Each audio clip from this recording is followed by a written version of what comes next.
Je m'appelle Laura et j'ai 32 ans. Je travaille comme comptable dans une société commerciale, rien d'extraordinaire mais ça paie les factures. Je vis dans un appartement loué à l'est de la ville, petit mais confortable. Un samedi sur deux, je vais dîner chez mes parents.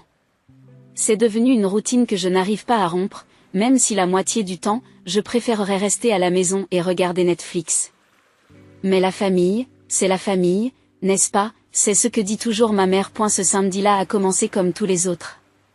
Je me suis garée dans l'allée de mes parents et j'ai vu la Honda déglinguée de ma sœur Jennifer. Jennifer a 3 ans de plus que moi, elle a 35 ans, et elle a 3 enfants, Emma qui a 12 ans, Jake qui a 10 ans, et la petite Sophie qui vient d'avoir 8 ans. Ce sont de bons enfants, ne vous méprenez pas, mais ils sont difficiles à gérer. Quant à Jennifer, elle a divorcé il y a 2 ans, et depuis, c'est la débandade. Le fait est que mes parents paient la moitié du loyer de Jennifer, et moi l'autre moitié. Cela ne me dérange pas d'aider les enfants, ils n'ont rien demandé de tel, mais parfois, je me demande si Jennifer ne ferait pas un peu plus d'efforts pour se remettre sur pied si elle ne recevait pas autant d'aide. J'ai frappé à la porte et j'ai entendu le chaos habituel à l'intérieur, les enfants qui criaient, la voix de ma mère qui essayait de rétablir l'ordre et la télévision de mon père qui diffusait une émission sportive. Laura est là, m'a dit ma mère en ouvrant la porte. Ma mère a 58 ans, elle travaille toujours à temps partiel à la bibliothèque locale et elle a cette façon de tout faire passer soit pour une crise, soit pour une fête. Il n'y a pas de juste milieu avec elle. Papa s'est levé de son fauteuil et a hoché la tête. Il a 61 ans. A pris sa retraite de la poste l'année dernière et passe le plus clair de son temps à regarder du sport ou à se plaindre de ses médicaments contre la tension artérielle. Et, petit, dit-il, comment ça se passe au travail? Toujours pareil, les chiffres ne mentent pas, mais les gens essaient de les faire mentir, ai-je répondu. Il a gloussé et est retourné à son JEU. Je me suis dirigée vers la cuisine où j'ai trouvé Jennifer qui essayait de convaincre Sophie d'arrêter de tirer les cheveux de Jake tandis qu'Emma était assise au comptoir et faisait défiler son téléphone comme si de rien n'était. Voici ma sœur Jennifer. Elle est jolie, elle l'a toujours été, avec ses cheveux blonds et ses yeux bleus qu'elle sait utiliser à son avantage. Mais c'est aussi le genre de personne qui pense que le monde tourne autour de ses problèmes. Depuis son divorce, elle s'est donnée pour mission de trouver un nouveau mari, se rendant constamment à des rendez-vous et laissant les enfants acquis de droit. En général, c'est moi. 2 fois par semaine, Jennifer se présente à mon appartement après le travail avec ses 3 enfants. Elle a ce regard, vous savez, celui qui dit qu'elle a besoin d'une faveur mais qu'elle va agir comme si elle vous en faisait une.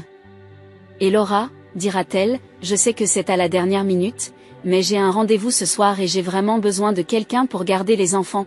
Et qu'est-ce que je suis censée répondre? Non, laisser les enfants souffrir parce que leur mère n'est pas capable d'anticiper. Je finis donc par annuler mes projets, commander une pizza pour 4 et passer ma soirée à arbitrer des bagarres et à essayer de faire à 3 enfants des devoirs qu'ils n'ont pas envie de faire. Emma va bien. Elle est presque une adolescente et se tient à l'écart la plupart du temps. Mais Jake et Sophie, ils sont comme de petites tornades. Ils se disputent constamment, ils sont difficiles à manger et ils ont plus d'énergie qu'une centrale électrique. Lorsque Jennifer revient vers 23h, je suis épuisée et ils dorment enfin. Tu es la meilleure des sœurs, dit-elle en prenant les enfants endormis dans ses bras. Je ne sais pas ce que je ferais sans toi. Puis elle s'en va, et je me retrouve à nettoyer le désordre et à me demander pourquoi je ne dis jamais non. Les week-ends sont encore pires. Jennifer et maman décident d'aller faire des courses, et je me retrouve à faire du babysitting toute la journée. On ne me l'a pas demandé, on me l'a dit. C'est comme si on supposait que je n'avais rien de mieux à faire de mon temps. J'ai déjà essayé d'en parler. J'ai dit des choses comme « Jen, j'ai aussi besoin d'un peu de temps pour moi » ou « On devrait peut-être établir un planning pour que ce ne soit pas toujours à la dernière minute ». Mais à chaque fois, elle se met à pleurer et à dire à quel point c'est dur d'être une mère célibataire, et qu'elle a juste besoin de trouver quelqu'un qui puisse être un père pour ses enfants. Puis mes parents interviennent avec leur discours favori sur le fait que la famille passe avant tout, et que je suis égoïste de ne pas vouloir aider ma sœur lorsqu'elle en a besoin. Égoïste? Comme si je ne l'avais pas aidée ces 2 dernières années. Mais ce soir, c'était différent. Alors que nous étions tous assis pour le dîner, Jennifer avait cette expression sur le visage. Elle était pratiquement rayonnante et n'arrêtait pas d'échanger des regards complices avec mes parents. Alors, dit-elle en entamant son rôti, j'ai des nouvelles. Mes parents ont hoché la tête comme s'ils savaient déjà ce qui allait se passer. J'ai rencontré quelqu'un, poursuit Jennifer, il s'appelle David et il est vraiment génial. Nous nous voyons depuis environ 3 semaines. C'est merveilleux, chérie, dit maman.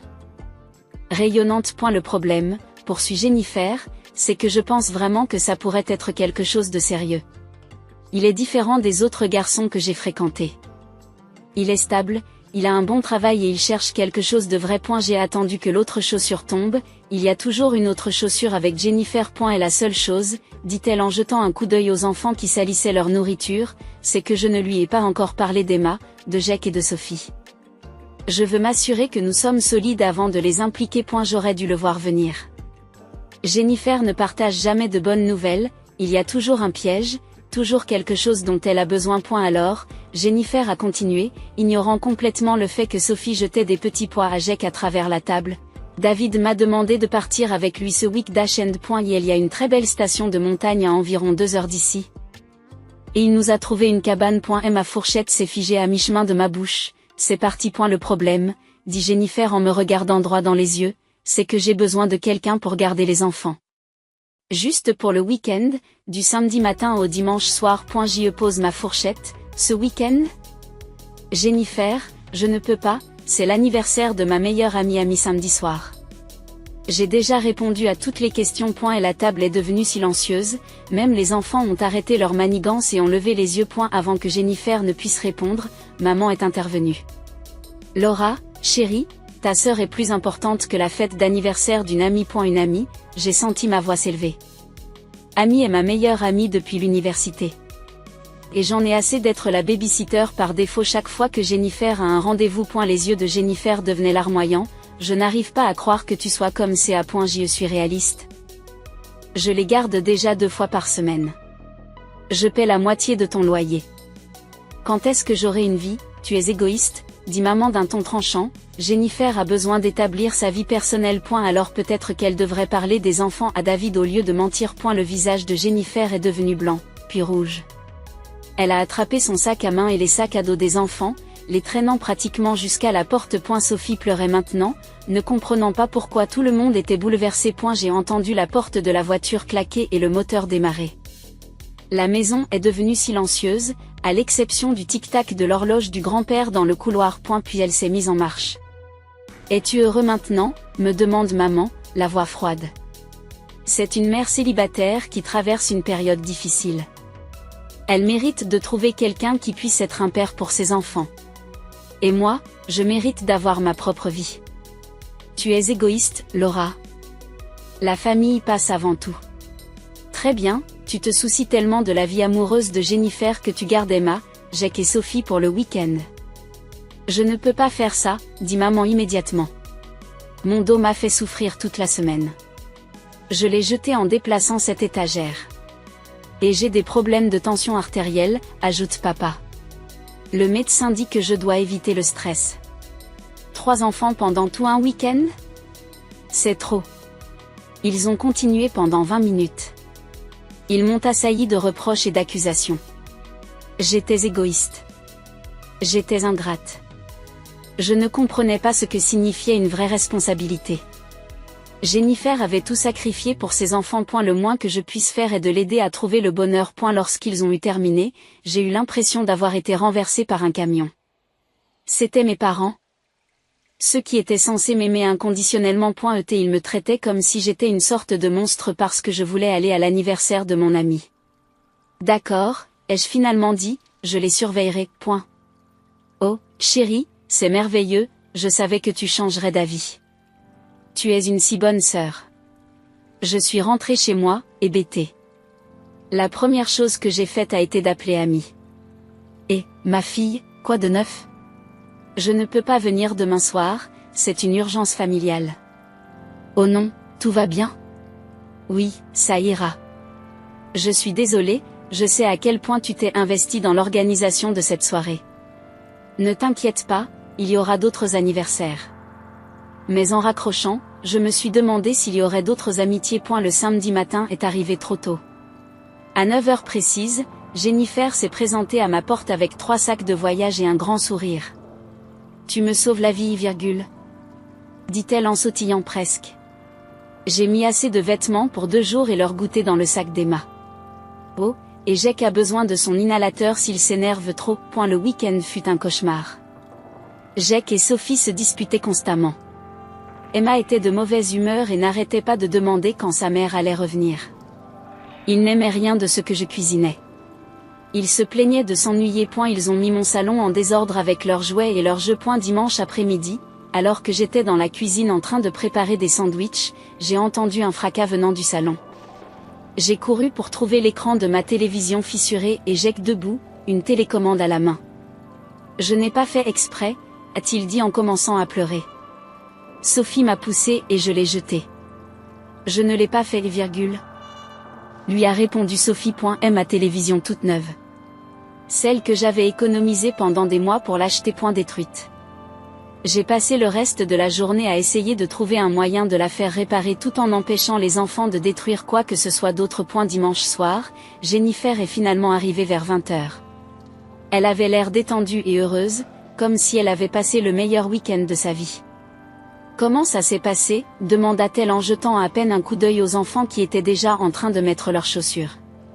Ils ont cassé ma télé. Oh, c'est dommage, les enfants, vous savez, elle haussa les épaules, prête à rentrer à la maison, les gars.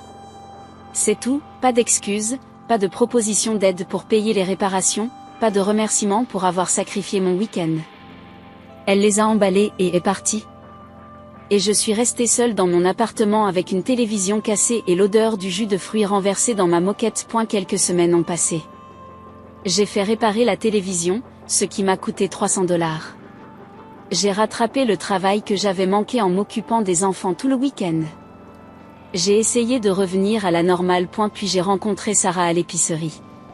Sarah est l'amie de Jennifer, mais nous sommes devenus proches au fil des ans. Elle est l'une des rares personnes à savoir à quel point Jennifer compte sur moi pour garder les enfants. Laura, bonjour, dit-elle en me voyant, l'air un peu mal à l'aise. Il faut que je te dise quelque chose. Je ne devrais probablement pas, mais je pense que tu devrais le savoir. Mon estomac a lâché. Quoi ? J'ai pris un café avec Jennifer hier, et elle m'a parlé de ses projets avec David. Quel projet ? Sarah regarde autour d'elle comme si elle avait peur que quelqu'un l'entende. Elle veut qu'il emménage avec elle. Mais elle ne lui a toujours pas parlé des enfants. Qu'est-ce que tu veux dire ? Elle prévoit d'envoyer Emma, Jack et Sophie vivre avec vous pendant quelques mois. Jusqu'à ce qu'elle puisse faire accepter à David l'idée d'avoir des enfants. Je l'ai regardée fixement. Elle veut quoi ? Elle pense que tu peux t'occuper de la journée pendant que tu es au travail, et peut-être engager une babysitter si tu en as besoin. Elle a dit que ça ne te dérangerait pas puisque tu n'as pas d'enfant à toi. Une babysitter que je paierais ? Eh bien, oui, elle a dit qu'elle serait à court d'argent avec David qui vit ici. J'ai remercié Sarah et j'ai réussi à faire le reste de mes courses. Mais je ne pensais qu'au plan de Jennifer. Elle voulait me refiler ses enfants pendant des mois, me faire payer leur garde et mentir à David sur leur existence. Comment pouvait-elle seulement penser à une telle chose, après que Sarah m'a parlé du plan de Jennifer ? Je n'ai pas pu dormir pendant 2 jours. Chaque fois que je fermais les yeux, je m'imaginais rentrer du travail et trouver 3 enfants qui m'attendaient, jour après jour, pendant des mois. Je me voyais payer des babysitters que je ne pouvais pas me permettre pendant que Jennifer jouait à la maison avec David, prétendant qu'elle n'avait pas d'enfant. Au début, j'ai pensé à la confronter. J'ai imaginé l'appeler et lui crier à quel point elle était égoïste et folle. J'ai pensé à me présenter chez mes parents et à leur dire exactement ce que je pensais de la dernière manigance de leur précieuse fille. Mais je me suis rendu compte d'une chose. Si je faisais une grosse scène, ils me culpabiliseraient à nouveau. Maman pleurerait sur la vie difficile de Jennifer. Papa me ferait la leçon sur la loyauté familiale. Jennifer pleurerait en disant que je gâche sa chance d'être heureuse. D'une manière ou d'une autre. Je finissais quand même par garder ses enfants. J'ai donc décidé d'être plus intelligent. Le lendemain matin, j'ai appelé mon propriétaire, Monsieur Peterson. C'est un homme d'un certain âge qui possède 3 immeubles locatifs en ville. J'ai été un bon locataire pendant 2 ans, j'ai toujours payé à temps, je n'ai jamais causé de problème. Monsieur Peterson, c'est Laura Mitchell. J'ai besoin de vous demander si je peux résilier mon bail plus tôt que prévu en raison de circonstances familiales. Dès que possible. Vous avez été une si bonne locataire, Laura. Si vous pouvez partir d'ici la fin de la semaine prochaine, nous serons quittes. J'ai quelqu'un d'intéressé par l'endroit de toute façon. J'ai raccroché en me sentant plus légère que je ne l'avais été depuis des semaines. J'avais 2 semaines pour trouver un nouvel endroit et déménager. 2 semaines avant que le plan de Jennifer n'entre en action. J'ai passé ma pause déjeuner à chercher un appartement. Je voulais quelque chose de l'autre côté de la ville, assez loin pour que Jennifer ne puisse pas débarquer à l'improviste. J'ai trouvé un endroit parfait, un appartement d'une chambre dans un complexe près de la rivière. C'était en fait moins cher que mon logement actuel et le propriétaire pouvait me faire emménager en 1 semaine. J'ai pris mes vacances pour faire mes valises et déménager. Je n'ai dit à personne ce que je faisais. Ni à mes parents, ni à Jennifer, ni même à Amy. J'ai simplement transféré mes affaires dans le nouvel appartement, boîte par boîte. Jeudi. J'étais complètement installée dans mon nouvel appartement. J'étais assise dans mon nouveau salon, en train de manger des plats chinois à emporter, quand mon téléphone a sonné. C'était ma mère. Laura, chérie, je voulais t'inviter à dîner samedi. Ton père prépare ses fameuses côtes au barbecue. Sa voix était bizarre, comme si elle essayait trop fort de paraître décontractée. Je savais exactement pourquoi elle appelait. C'est à ce dîner qu'ils allaient m'annoncer le plan de Jennifer. Samedi après-midi, je me suis rendue chez mes parents en sachant que ce serait probablement le dernier dîner familial que je ferais avant longtemps. Mais j'étais prête. La voiture de Jennifer était déjà dans l'allée quand je suis arrivée. Par la fenêtre, je pouvais voir Emma, Jake et Sophie courir dans le jardin pendant que papa s'affairait sur le grill. Laura, maman m'a serrée dans ses bras quand je suis entrée. Ce qui tombait à pic. Nous sommes presque prêts à manger. Nous nous sommes assis à la table de pique-nique dans le jardin. Les enfants se comportaient relativement bien, probablement parce qu'ils étaient dehors et qu'ils avaient de l'espace pour courir. Jennifer a dit après que nous ayons mangé pendant quelques minutes, « J'ai une nouvelle passionnante. » Maman et papa ont échangé un regard. Ils savaient certainement ce qui allait se passer. David et moi avons décidé de faire passer notre relation au niveau supérieur. Il va emménager avec moi pendant quelques mois, un peu comme un essai avant que nous parlions de nous fiancer. C'est merveilleux, chérie, dit maman. Le problème, poursuit Jennifer en me regardant, c'est qu'il n'est pas encore prêt à se lancer dans la vie de famille. J'ai donc pensé qu'Emma, Jake et Sophie pourraient peut-être rester avec vous pendant un certain temps. Jusqu'à ce que David se sente à l'aise avec l'idée d'avoir des enfants autour de lui. J'ai acquiescé et j'ai continué à manger mes côtes. Ce ne serait que pour quelques mois, poursuit Jennifer. Et je sais que tu auras besoin d'aide pendant la journée quand tu seras au travail, alors j'ai pensé que tu pourrais trouver une babysitter. Je veux dire, tu n'as pas d'enfant à toi, donc tu as plus de flexibilité avec ton argent. Toujours en train de hocher la tête, toujours en train de manger. Une fois que David aura vu à quel point je suis bien dans une relation, il sera prêt à rencontrer les enfants et à devenir leur beau-père. C'est parfait pour tout le monde. Maman intervient, nous pensons que c'est une merveilleuse occasion pour Jennifer d'assurer son avenir. Et les enfants adorent passer du temps avec vous. C'est vraiment important pour le bonheur de Jennifer, ajoute le père. C'est peut-être l'occasion pour elle de donner à ses enfants une vraie famille. J'ai terminé ma dernière bouchée et je me suis essuyé les mains sur ma serviette. Quand as-tu pensé à faire ça? Eh bien, dit Jennifer, j'espérais que ce serait peut-être samedi prochain. Le bail de David se termine à la fin du mois, alors nous voulons repartir à 0. Samedi prochain, donc dans 1 semaine.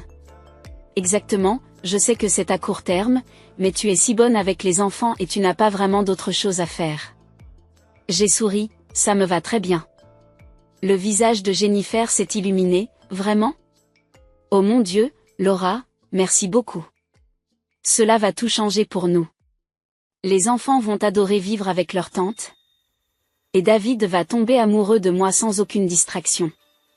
Nous avons terminé le dîner et j'ai aidé à nettoyer. Jennifer était pratiquement rayonnante lorsqu'elle m'a parlé de ses plans pour redécorer l'appartement afin de le rendre plus adulte sans qu'il y ait d'objets d'enfants partout. Je les amènerai samedi matin avec toutes leurs affaires, dit-elle en chargeant le lave-vaisselle. Ils auront besoin de leurs vêtements d'école et de tout le reste puisqu'ils resteront toute la semaine. Bien sûr. Et je te donnerai de l'argent pour la babysitter une fois que David et moi serons installés. Bien sûr. Lorsque je suis partie ce soir-là, Jennifer m'a serré plus fort qu'elle ne l'avait fait depuis des années. Je t'aime tellement, Laura, tu me sauves la vie. Je suis retournée à mon nouvel appartement, dont ma famille ne connaissait même pas l'existence. Et j'ai souri pendant tout le trajet. Le samedi matin allait être très intéressant. Je me suis réveillée dans mon nouvel appartement et j'ai fait du café. Je me suis assise près de la fenêtre, j'ai regardé la rivière passer et j'ai attendu. Je savais exactement ce qui se passait à l'autre bout de la ville. À 9 heures précises, Jennifer allait frapper à la porte de mon ancien appartement avec 3 enfants et suffisamment de bagages pour des mois. Elle serait probablement excitée, peut-être même soulagée de se débarrasser enfin de ses bagages pour que David puisse emménager sans rien savoir. Mon téléphone a commencé à sonner à 9h15.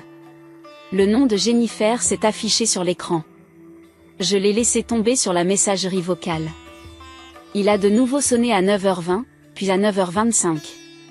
J'ai coupé le volume et je suis retournée à mon café. À 10h, j'avais 12 appels manqués et 15 SMS.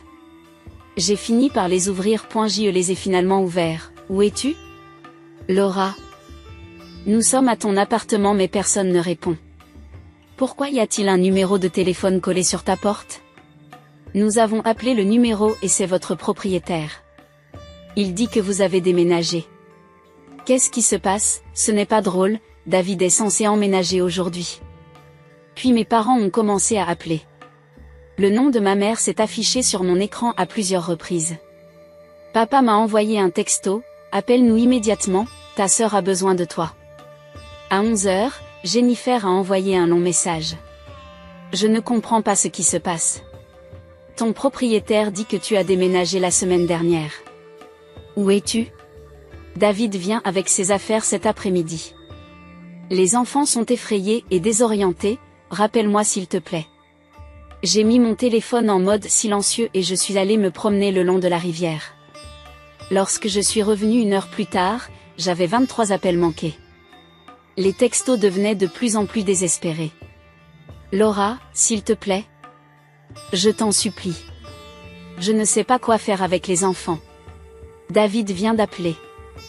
Il est en train de charger son camion. J'ai besoin que tu prennes Emma, Jake et Sophie tout de suite. Tout mon avenir en dépend, tu ne peux pas me faire ça.